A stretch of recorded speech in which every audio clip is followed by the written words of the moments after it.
Mimi nina furaha sana kufika hapa leo kwa sababu Karua aliniuliza nije katika kuona chama cha NARC Kenya kikipata sura mpya ya PLP.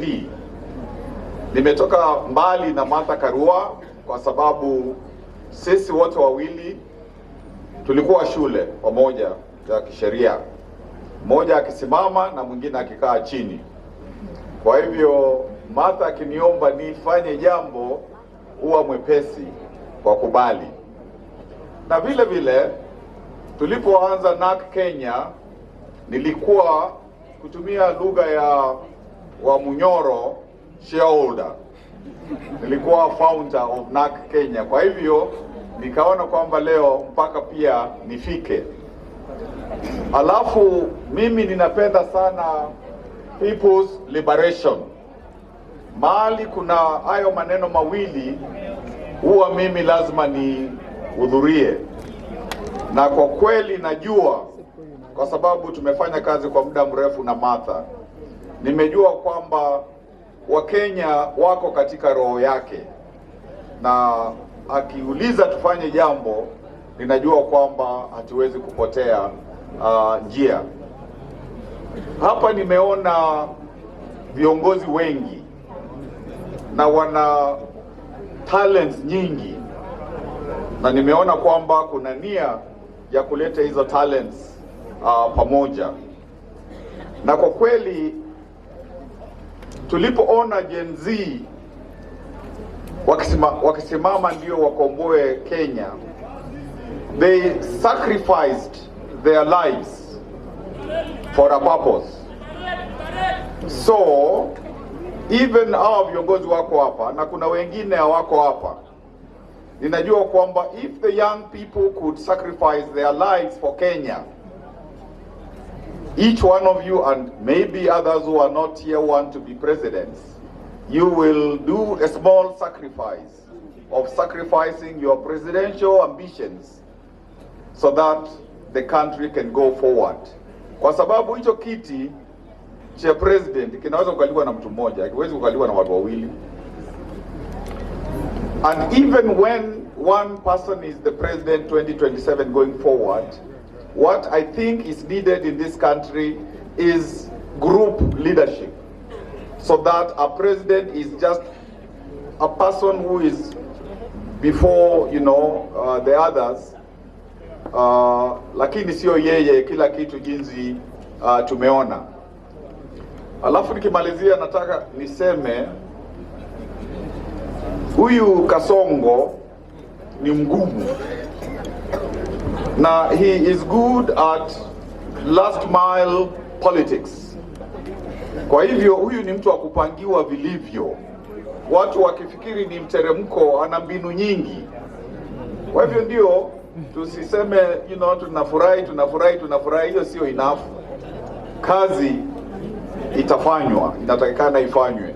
Na nimeona kwamba kuna new political capital of Kenya, mahali kunaitwa Wamunyoro, na ninaona kwamba tutaendelea kwa sababu ukiona watu kama akina Mukhisa, mtu ameenda inji zote za ulimwengu, ana marafiki wengi huko, anaweza to get a door finished.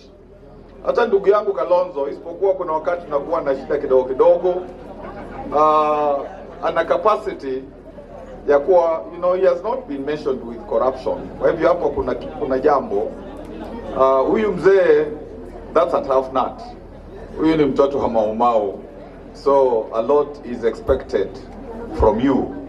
Na wote tunaweza kuendelea. Kwa hivyo ndio nisitumie wakati mwingi. What I really want to say is it must be a true people's liberation, kwa sababu we don't want to replace Kasongo na Kasongo mwingine. Sindio? We don't want to replace Kasongo na Kasongo mwingine. And the young people, we don't want them to be in party wings. We want them to be an integral part of our politics, because you here are people to hand over power to these young people, these Gen Zs, so that tuna kizazi kipya. Kwa hivyo nafurahi kwa sababu nimeona dalili kwa umbali ya muungano wa wazalendo, tuseme MUA. Asanteni. Asante sana His Excellency Kivutha Kibwana. Ningependa kumkaribisha Honorable Dr. Mukhisa Kituyi ili aweze kuzungumza nasi. Asante.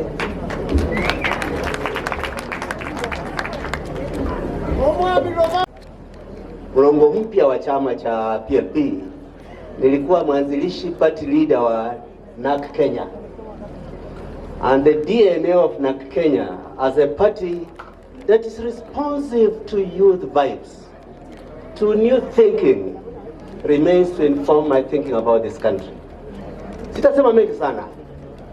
Kihistoria, na mimi nilihusika na harakati za ukombozi wa pili. Every liberation movement reaches an inflection point when the decisions of leaders are critical in deciding whether it is going to collapse or it's going to succeed. The best example we have is 1991. Kenyans were united in believing that Moi was to go home. You did not need to tell them any other reason why Moi had to go home. They knew he had to go. The problem was everybody wanted to become the new Moi. If you remember 1992 elections, because of a critical mistake we made in 1990-91, Moi remained president after winning 34% of the popular vote.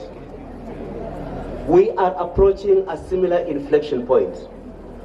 Across this country, you don't need to say very much to convince people that RUTO is a terrible disaster to this country. It doesn't take much intellectual effort to show that he's a bad hypocrite, that he's bringing shame to us by hosting Janjaweed, terrorists who are killing black people in Western Sudan because of pieces of gold. You don't need very much to show that a person who keeps praising his intellectual credentials and does not show any evidence of exposure to education in his utterances in public does not do scholarship justice.